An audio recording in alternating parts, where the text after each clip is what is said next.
sit down with the governor, who's your friend, because even when you discovered him of such, you said you managed him, and that time you were managing him, you also recommended him. Who recommended him as minister? As a minister, you did.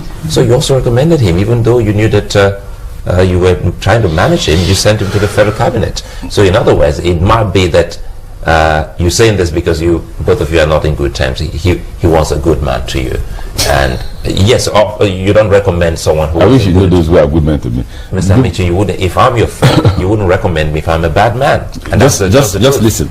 In politics, there are decisions you just implement.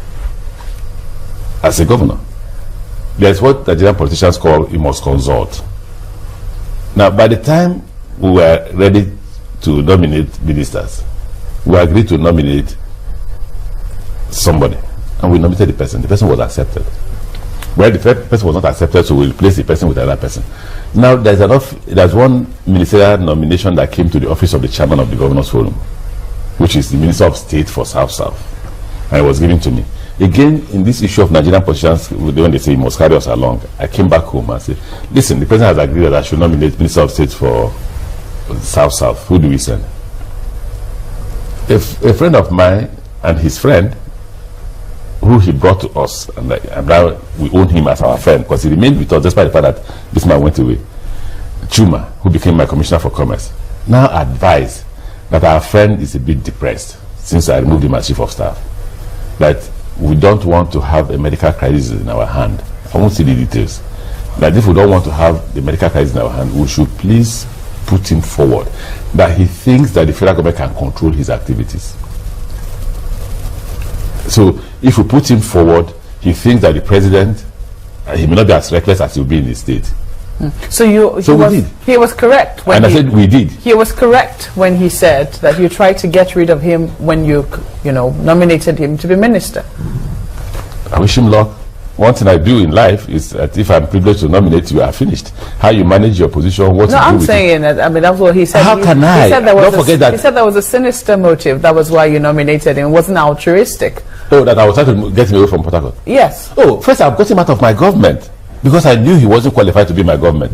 It was just because Chuma came with that advice. If Chuma didn't come with that advice, and that is the worst advice I've accepted in life, and that is the worst decision I've made in life. To have listened to Chuma and put him forward when I knew who he was. I was overwhelmed by the number of people who spoke to me about the issue of the consequences.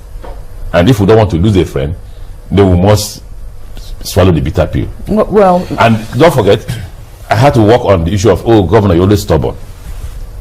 You're still... And I backed out. We're still talking about way forward. I mean, because some people will say that if you say that the governor must stop supporting violence, and you're saying it here on television, there is no way, that kind of recommendation is going to work. What is your own party going to do? What is your own side going to do? On the election day?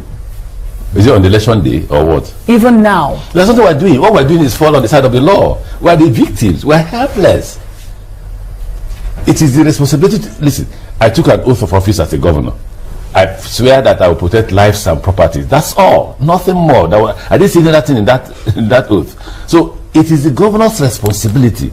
If I were to be him, and this is the man inciting violence, I either prosecute him. I will prosecute anybody if I were to be the governor. And I did. So I either prosecute him, or if it's beyond me, let's assume that, oh, he has the protection of the federal government, he's so close to the president that he sleeps in the president's bedroom, I'll walk up to him. Do you enjoy people losing their lives? It is pathetic that Wike had that press briefing this morning, definitely with River State taxpayers' money, and that has now become a routine, that anytime he wakes up, either in his living room or at the backyard of his apartment or house, he calls journalists and starts vituperations. But when I ran for governorship in 2019, Governor Wike was my biggest sponsor. Governor Wike was my biggest supporter to the tunes of hundreds of thousands of dollars. He supported my primaries. He did not just support my primaries. Wike provided his private jets to drop me in Kogi in Obajana airstrip on the day of my primaries. And he was calling me every minute, to find out where are we? Have we succeeded? So meaning that Wike saw something in me in 2019 when he supported me. He knew I was a gubernatorial material. He knew I was fit to be governor. Hence, his investment or support, as the case may be. So what now happened between 2019 and 2023? That you are now saying that I'm not fit to be a governor. Somebody you have spent your money on, somebody you supported materially and otherwise, but suddenly because I'm not a bootlicker, suddenly because I refuse to participate in your very myopic and intellectually stagnant presidential ambition, you now see me, understand, as one not fit for governorship. You now start using foul languages on my person. So this is about 2023 election? Yeah, I'm saying that. No, the fight between both of you is because of the last election? Everyone in this country, including yourself, knows that once Wike does not entertain second opinion.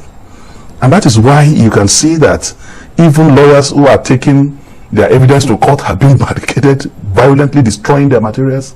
He abhors opposition. He cannot stand opposition. That's why he has even gone to court to try to stop opposition from participating in the election. That is why people are going to hire people who go to INEC and block and barricade INEC from others coming to lay their complaints or get their evidence or get certified true copies of what they are demanding for. That is typical Nyesom Wike for you. And Nigerians, give me a minute, Nigerians should not also be fooled. Let me tell you this.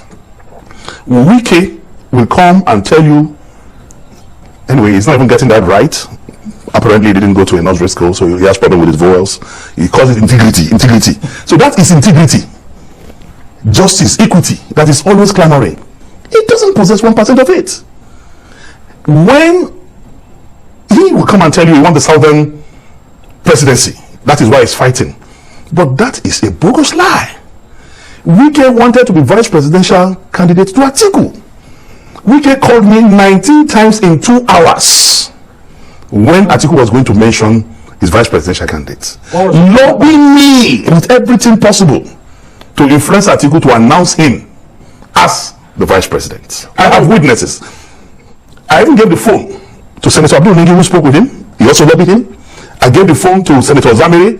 He also spoke to Senator Zamiri. His people were calling me back to back. In fact, he got to the airport. He was in the airport for hours, just waiting for my call to say Atiku have agreed for you to be the vice presidential candidate. At about 1 o'clock, I called him and I said, my brother, you know what happened? No. That was when he got annoyed and flew to. So, but why did you let him go? The man who spent money it is not about money.